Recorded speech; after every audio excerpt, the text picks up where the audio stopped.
Hello everyone, আসসালামু আলাইকুম। প্রতিদিনের মতো আজকেও চলে এলাম একটি রেসিপি নিয়ে। আর আজকে যে রেসিপিটা তৈরি করব খুবই কমন একটা রেসিপি, আলু দিয়ে দেশি মুরগির মাংসের পাতলা ঝোল। আর এই রেসিপিটা খুবই মজার একটা রেসিপি। আপনারা অনেকেই হয়তোবা এই রেসিপিটা অনেকবারই করে খেয়েছেন। আমি যেই প্রসেসে দেশি মুরগির ঝোল রান্না করি সেই প্রসেসটাই আপনাদের সাথে শেয়ার করার চেষ্টা করছি। আশা করছি আপনাদের কাছে ভালো লাগবে। তাহলে চলুন ভিউয়ার্স, মূল প্রস্তুত প্রণালীতে চলে যাই। এখানে আমি নিয়েছি 1.5 কেজি পরিমাণে একটা মুরগের মাংস। এটা হচ্ছে দেশি মুরগ। আর মুরগের মাংস খেতে কিন্তু বেশ ভালো লাগে। মাংস রান্না করার জন্য আমি প্রথমেই চুলায় কড়াই বসিয়ে দিয়ে তারপর পেঁয়াজ রসুনগুলো দিয়ে দিলাম। 2টা টমেটো টুকরো করা দিয়ে দিলাম, সাথে দিয়ে দিলাম তেজপাতা। এখানে তেজপাতাগুলো আমি কেটে টুকরো করে দিয়েছি। 4টা এলাচ এবং 3 টুকরো দারুচিনি দিয়ে দিলাম, 3টা লং। যে কোনো মাংস রান্না করতে গেলে কিন্তু আমরা চাইলে অনেক ধরনের মশলা ইউজ করতে পারি, যে মশলাগুলো মাংসের সাথে যায়। তবে আমি সবসময় চেষ্টা করি কম মশলা দিয়ে তরকারির টেস্ট বাড়াতে।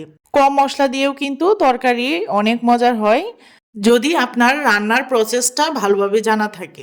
পেঁয়াজটা যখন হালকা একটু ভাজা হয়ে গিয়েছে তখন আমি এখানে দিয়ে দিচ্ছি মরিচের গুঁড়া। মরিচের গুঁড়া দেওয়ার পর আমার কাছে মনে হয়েছিল যে মশলাটা পুড়ে যাবে, তাই আমি অল্প একটু পানি দিয়ে তারপর মশলাগুলো দিচ্ছি। ধনিয়ার গুঁড়া দিয়ে দিলাম 1 চামচ, হলুদের গুঁড়া দিয়ে দিলাম 1/2 চামচ এবং সাথে দিয়ে দিলাম 1 চামচ পরিমাণে আদাটা দিয়ে দিয়েছি আমি ভরা 1 চামচ পরিমাণে। স্বাদ মতো লবণ দিয়ে দিলাম। এখন শুধু নেড়ে চেড়ে খুবই ভালোভাবে মশলাটাকে কষিয়ে নিতে হবে। মশলাটা কষানোর জন্য আমি এখানে 1 কাপ পরিমাণে পানি দিয়ে তারপর মশলাটাকে 5 মিনিটের মতো কষিয়ে নিয়েছি। এ পর্যায়ে মুরগির মাংস দিয়ে দিলাম। মুরগির মাংস দেওয়ার পর মুরগির মাংসটার সাথে মশলাটাকে খুবই ভালোভাবে নেড়ে চেড়ে মিক্স করে আরও 5 মিনিটের মতো কষিয়ে নিব। যে কোনো মাংস রান্না করতে গেলে আপনি তখনই পারফেক্ট টেস্ট পাবেন যখন আপনি মাংসটার মশলা এবং মাংসটা খুবই ভালোভাবে কষিয়ে তারপর রান্না করবেন। মাংসটাকে কষাতে গিয়ে একটু সময় নেবেন, কারণ একটু সময় নিয়ে কষাতে গিয়ে যদি মাংসটা আপনার খেতে খুবই ভালো হয় তাহলে তো আর কোনো কথাই নেই। কারণ আমরা সবসময় রান্না করি পরিবারের মানুষের একটু প্রশংসার জন্য। এ পর্যায়ে ঢাকনা দিয়ে ঢেকে চুলার আঁচটা মিডিয়ামে রেখে মাংসটাকে সিদ্ধ করে নিব। মাংসটা কষানোর আগে আমি কিন্তু কোনো পানি ইউজ করিনি মাংসতে, সেটা নিশ্চয়ই আপনারা লক্ষ্য করেছেন।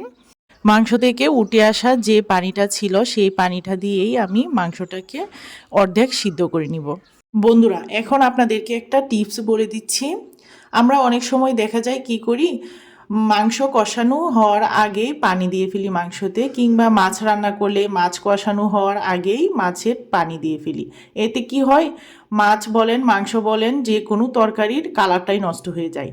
তাই আমি সবসময় চেষ্টা করি যে কোনো রেসিপি রান্না করার সময়, বিশেষ করে মাংস কিংবা মাছ কষানোর সময় একটু ভালোভাবে কষিয়ে নিতে মশলাটাকে, এবং মাছটা দিয়ে কিংবা মাংস দিয়ে খুবই ভালোভাবে কষিয়ে তারপর রান্না করতে। আপনারা যদি এই টিপসটা একটু ফলো করেন তাহলে দেখবেন যে আপনাদের মাংসের কালার, কিংবা মাছ রান্না করেন মাছের কালারটা ঠিক থাকবে এবং দেখতেও ভালো লাগবে।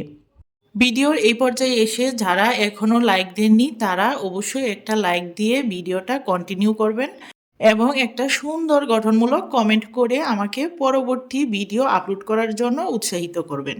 এদিকে মাংসটাকে আমি খুবই ভালোভাবে কষিয়ে নিয়েছি। এ পর্যায়ে দিয়ে দিব আলু। এখানে আমি 4টা আলু টুকরো করে কেটে নিয়েছি। এইভাবে আলু দিয়ে দেশি মুরগির কিংবা মুরগের ঝোল রান্না করলে কিন্তু বেশ ভালো লাগে। আপনারা একদিন বাসায় ট্রাই করে দেখতে পারেন। যারা কম মশলা দিয়ে মাংস খেতে পছন্দ করেন তারা অবশ্যই এই রেসিপিটা ফলো করতে পারেন। আলুর সাথে আমি জিরা দিয়ে দিলাম, আর জিরাটা আমি শিলপাটায় বেটে নিয়েছি। আপনারা এখানে জিরার গুঁড়াটাও ইউজ করতে পারেন।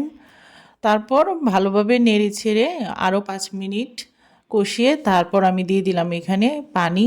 আর পানিটা আমি একটু বেশি পরিমাণেই দিব, যেহেতু আমি একদম সুপি স্টাইলে মাংসটা রান্না করব। আলু দিয়ে দেশি মুরগের পাতলা ঝোল এইভাবে কে কে খেয়েছেন অবশ্যই আমাকে কমেন্ট করে জানাবেন। পানি অ্যাড করে 10 মিনিট জাল করে নিয়েছি। ঠিক এই পর্যায়ে যখন ঝোলের পরিমাপটা আসবে তখনই আমি নামিয়ে নিচ্ছি। রান্নাটা আমার ডান। রেসিপিটা কেমন লাগলো অবশ্যই কমেন্ট করে জানাবেন, আর ভালো লাগলে অবশ্যই চ্যানেলটাকে সাবস্ক্রাইব করে পাশে থাকা বেল আইকনে ক্লিক করে নোটিফিকেশন অন করে রাখবেন। সবাই ভালো থাকবেন, সুস্থ থাকবেন। আল্লাহ হাফেজ।